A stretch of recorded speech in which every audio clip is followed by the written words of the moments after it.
বর্তমান আধুনিকতার যুগে গ্রাম বাংলায় এক প্রকার বিলুপ্তি পথে ন্যাড়া কিংবা ছনবাঁশের তৈরি বুড়িঘর। কম্পিউটার কিংবা ল্যাপটপের আধুনিকতার যুগে ব্যস্ততম শহরের মানুষজন ভুলেই গেছে সেই পৌষ পর্বের বুড়িঘরের ইতিহাস। তবে ভাবতেও অবাক লাগে, বিজ্ঞানের ছোঁয়ায় বর্তমান সভ্য সমাজ ব্যবস্থাপনার মানুষজনেরা পৌষের আলন্তি ঘরের আমেজ থেকে বিরত থাকতে চাইছে।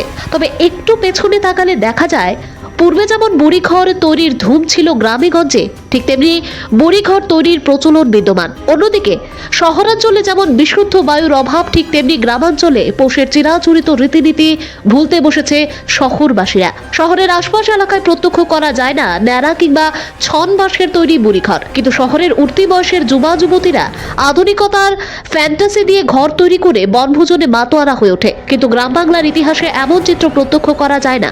গ্রামাঞ্চলে এর ঠিক বিপরীত চিত্র। তবে পৌষ পর্বের সংক্রান্তির দিনে বুড়ি ঘরে রাত্রিকালীন সময় বনভোজনের সেই আমেজটাই এক আনন্দঘন আমেজ। মানব জীবনে এই আনন্দটা হৃদয়টাকে চাঙ্গা করে তোলে এবং আন্দোলিত করে তোলে। শহরতলি থেকে কিছুটা গ্রামাঞ্চলের দিকে তাকালেই প্রত্যক্ষ করা যায় কচি কাঁচারা খড় এবং বাঁশ বেত দিয়ে বুড়ির ঘর তৈরি করছে বনভোজনের উদ্দেশ্যে। কচি কাঁচাদের সাথে এই ব্যাপারে কথা বলে জানা যায়, আধুনিকতার ছোঁয়ায় যেখানে বুড়ির ঘর কিংবা আলন্তি ঘর বিলুপ্তির পথে, সেখানেই তারা প্রাচীন ঐতিহ্যকে আঁকড়ে ধরে রাখতে উঠতি বয়সের কচি কাঁচারা খড় এবং বাঁশ বেত দিয়ে বুড়ির ঘর তৈরি করে রেখেছে আগামভাবে। উদ্দেশ্য পৌষ সংক্রান্তির রাতে নিজেরা নিজেদের মধ্যে চাঁদা তুলে আনন্দে মেতে উঠবে। বলা বাহুল্য, উঠতি বয়সী কচি কাঁচাদের মধ্যে এ যেন এক অনাবিল আনন্দ। এটি আমরা জঙ্গলে দীক্ষা রাখছি আগে হই, তারপরে হঠাৎ একদিন যেদিনই সময় পাই জঙ্গলে যাই সেটা আমরা সবাই মিললে কাটতে আনি আর কি।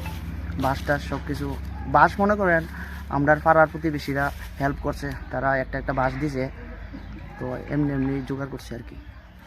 আচ্ছা, এই চন্টন কি করতে গানছ? এটি জঙ্গলে বা নদীর পাড়ে অনেক জায়গা উইটা খায়, এটা কুজ্জা বাইর করছি, তারপরে দানছি। তো তোমরা মানে কতজন মিলে এই ঘরটা করতেছো, তৈরি করতেছো? আমরা 6-7 জন আছি। যারা পড়াশোনা করে তারা তো জায়গা স্কুলে টুলে, তো আমরা যারা অবসর আছি তারা রাত্রে রাত্রে অবসর টাইমে কাজ করে বানাইতেছি আর কি। Bureau report, news Democratic voice Tripura.